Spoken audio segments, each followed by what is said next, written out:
বৈষম্যহীন এবং মেধাবীদের বাংলাদেশ তৈরি করার লক্ষ্যে আমাদের অভ্যুত্থান সংগঠিত হয়েছে। আমরা চেয়েছিলাম বৈষম্যহীন একটা রাষ্ট্র, কিন্তু আমরা এখন পেয়েছি প্রশ্ন ফাঁসের একটা বাংলাদেশ। 2 সহস্রাধিক শহীদের রক্তের সাথে বেইমানি করার শামিল। যেখানে আমরা মেধার মূল্যায়ন চেয়েছি, সেখানে আমরা প্রশ্ন ফাঁসের মধ্য দিয়ে মেধাবীদেরকে আজকে আত্মহত্যার দিকে ধাবিত করছি। আপনারা জেনেছেন গত 9 জানুয়ারি প্রাথমিক সহকারী শিক্ষক নিয়োগ পরীক্ষায় প্রায় 14,385টি পদ শূন্য ছিল। সেখানে 10,80,000-এর অধিক শিক্ষার্থীরা আবেদন করেছিলেন। একটা 13তম গ্রেড, এই যে প্রাথমিক সহকারী শিক্ষক নিয়োগ পরীক্ষা, সেখানে গ্রেড হচ্ছে 13তম, সেখানে আবেদন করেছে 10,80,000 শিক্ষকদের আন্দোলনের প্রেক্ষিতে সেটা বর্তমানে প্রায় 11তম গ্রেডের দিকে ধাবিত হওয়ার একটা প্রক্রিয়া চলমান রয়েছে। এমন একটা বাস্তবতা আমরা দেখতে পেয়েছি, সেখানে গাইবান্ধাতে শুধু 52 জনকে আমরা প্রশ্ন ফাঁস এবং ডিজিটাল জালিয়াতি যে ইলেকট্রনিক্স ডিভাইস আছে সেগুলোকে আমরা 52 জনকে গ্রেপ্তার হতে দেখতে পেয়েছি।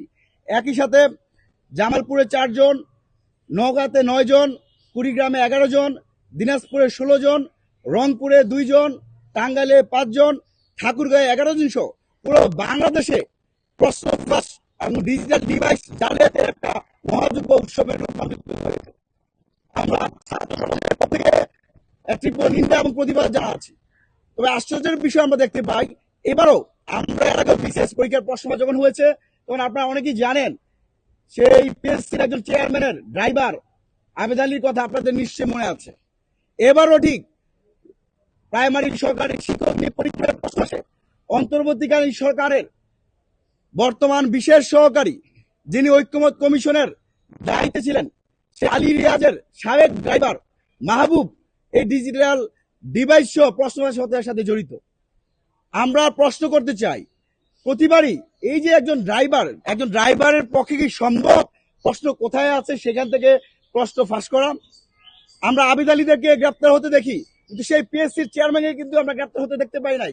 আমরা সন্দেহ করছি, সংশয় করছি, এই যে এবারও যে ড্রাইভার মাহবুবকে গ্রেপ্তার করা হয়েছে, তার সাথে প্রধান উপদেষ্টার বিশেষ সহকারী বা উপদেষ্টাদের উচ্চ পর্যায়ের কারা জড়িত আছে তা খতিয়ে বের করতে হবে।